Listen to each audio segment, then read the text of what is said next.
In a small, bustling village by the river, there was a wise elder named Rami, who was known for his vast knowledge and understanding of life. People often sought his advice for their problems, and he always gave thoughtful, practical answers.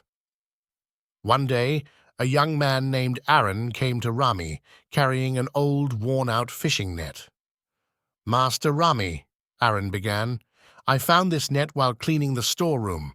It's old and full of holes, and I was about to throw it away. But before I did, I thought I'd ask you if it could still be useful for something." Rami looked at the net and smiled kindly. "It's good that you asked, Aaron," he said. "Some things may seem useless at first glance, but to the right person, they can still have great value." Aaron was puzzled. "But, Master, how could something as broken as this net be useful?" Rami thought for a moment and said, "Follow me."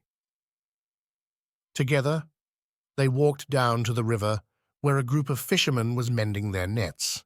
Rami approached an elderly fisherman named Kiro, who was known for his skills in repairing old nets. "Kiro," Rami called, "could this old net be of any use to you?" Kiro examined the net carefully and smiled. "Ah, this net is worn, but it's not beyond repair.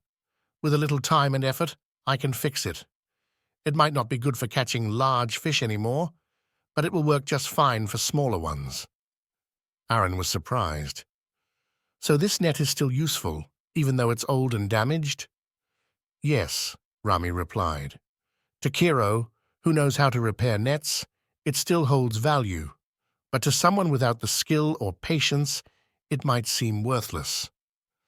Aaron thought about this as they walked back through the village. On their way, they passed by a carpenter's shop, where wooden planks and tools were scattered around.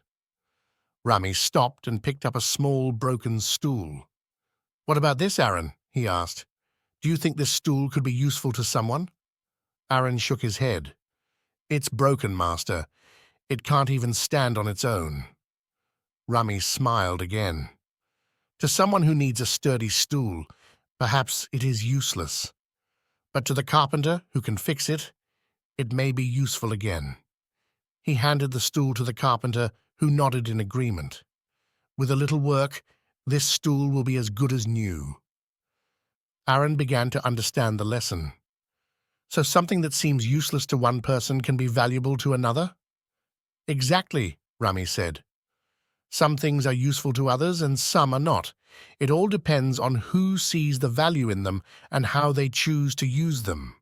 What might be a burden or worthless to one person can become a treasure to someone else who has the skill or need for it."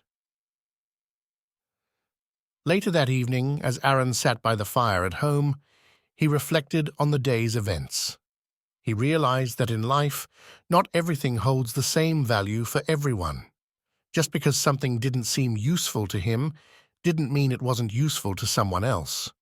Whether it was an old fishing net, a broken stool, or even advice, everything had its place and purpose, if only in the right hands. From that day forward, Aaron looked at things differently. He no longer dismissed something just because he couldn't see its value immediately. Instead, he considered who or what might make use of it.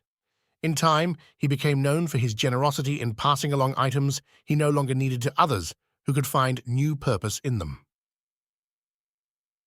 Moral of the story: what may seem useless to one person can be valuable to another.